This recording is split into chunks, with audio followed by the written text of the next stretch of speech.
Patrick's fans, welcome to another edition of Caglianone's Corner.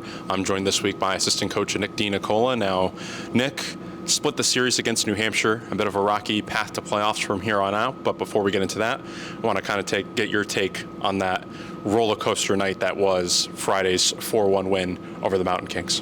Yeah, it's always a plus for, especially at home, to come out and have a hot start. So to pot a few quick ones or the first three, put us in good shape for the rest of the game. Obviously, then you could not put it in cruise control because we don't really like that term, but kind of double down on what we're supposed to do systematically, and then the guys are feeling good, and it's easy to kind of have the domino effect the rest of the game to play well when you're feeling good after going up with a lead like that. And then the next night, Saturday, not as fortunate, taking a 5-1 loss to New Hampshire there. However, a different goalie in net with Sam Scopa, Quinnipiac commit. Was there a difference kind of that night mentality with that starting goalie, or was it just something else in the room that night? No, it was kind of the same approach. Both their goalies are pretty good, and we know that, and they're one of the major backbones, obviously, as the goaltender, but just as their team in general in terms of their key players. So he was definitely a player for us that we needed to make sure that we got in front of early, kind of caused some disruptions, which we don't feel we did very well.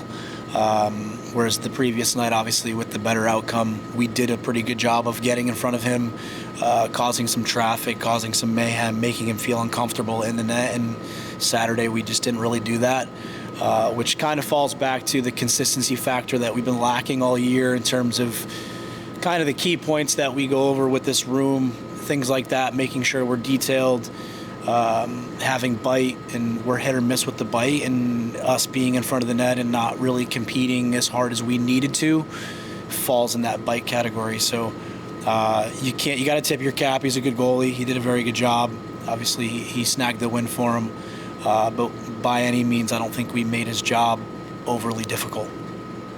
And now kind of to circle back to Friday, actually a historic night for the team, grabbing a new all-time franchise record in wins with the 21st one there. For you, being your first year with the team, kind of what does that mean for you?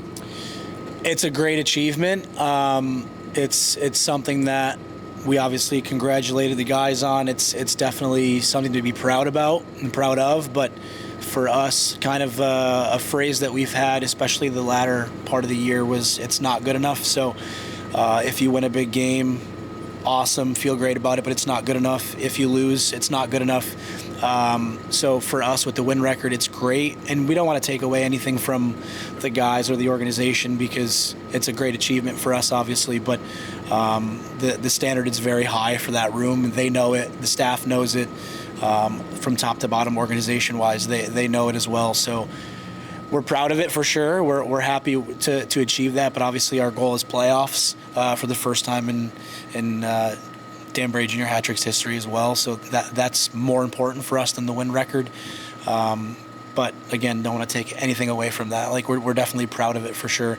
The guys battled all year, so we're hoping we can kind of set another record here in the next 2 weeks. Hopefully so, but that road currently a tumultuous path as it goes into we need New Hampshire to lose out their next four, and we need to win out our next four against Philly. With that being said, it would go into tiebreakers following that, which in wins on the season, we'd be tied in. Head-to-head, we'd be tied in as well. And then goal differential head-to-head, we'd be tied. But that came Saturday, looking back on the stats. With 4 minutes left, we pulled Croshaw. We were down 4-1, and then that empty net kind of got us to that 0 point. Had you known, or at least had the bench known, that differential could have helped us in the long run, would you still have pulled Croshaw in that moment? It's tough because as a staff in the moment, we obviously talk about those situations on the bench, not so much the goal differential part, but in terms of should we pull him, should we not pull him?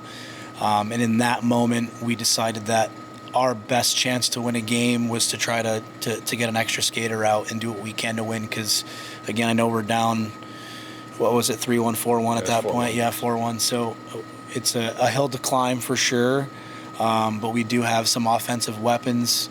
So in that moment, we thought that we were just going to go with our gut and try to try to get some guys on the ice that can try to pot a few goals and hopefully propel us to a victory. That was the first and most important part for us. So it's unfortunate that it ended that way, obviously. And when you pull the goalie, it's never a guarantee you're going to get scored on, obviously. Yeah. So that's kind of a tough pill to swallow. But in that, like I said, in that scenario, we're looking at it from a standpoint of what's the best position that we can be in, best opportunity for us to try to win. So that's what we decided to go with there.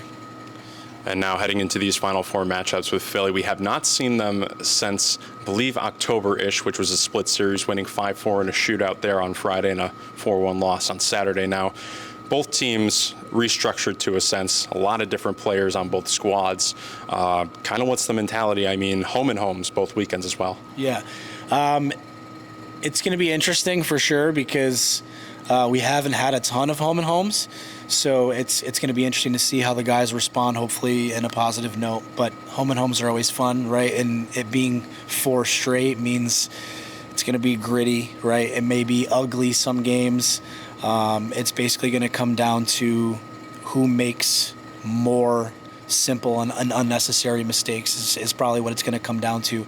And when you play a team 4 times in a row, some of those mistakes may happen just because your energy's high, you're trying to get back at guys for certain shifts, you're trying to prove a point. So we just have to make sure that we go into every game, clear minds, focusing on what's important, and that's 2 points every game. As far as New Hampshire losing out, their road is not really all that easy either. They play Maine twice. Northeast is a team that can string together some wins. They got some really, really key players that can score goals. I think they're officially out of playoffs, but as a team, as a player, which obviously I've been in the past, even when I've been in that position where you're out of playoffs and you're playing a team that's still competing to make sure they're a lock for playoffs, you always want to be the bearer of bad news and kind of wreck that dream for them. So we know Northeast is gritty. They're probably going to have that mentality. They want to wreck some seasons. And then Maine's the same way. Like they're obviously they're a lock for playoffs, but I think they're still fighting for seeding to some extent. And Nick Skurlick's a great coach. He does a great job, and he doesn't like losing. So with that mentality of both teams, it's a possibility for sure. But that's something that we got to keep on the back burner, right? Because we have to do our jobs one game at a time. So I went in there after our game on Saturday against New Hampshire and kind of just broke it down for the team that it's going to be a tough road for sure, right? We're realistic. We're a realistic group, a realistic staff. But I basically laid it out for them where it's one game at a time, right? We got to have a very strong, efficient week of practice, and then we take care of business on Friday. And then obviously, depending on how Friday goes for both sides, right, us and New Hampshire, can kind of dictate what happens in terms of seeding, stuff like that. So there's a lot of possibilities after Friday alone.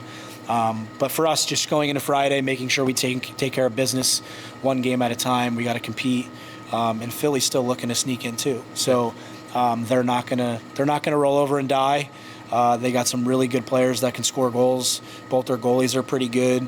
I think one's suspended for the next 2 games, I believe. Yeah, for a goalie fight against Maryland's Marco Bilic. So that puts us in a little bit better of a position because he's a key factor of their team. He's very good.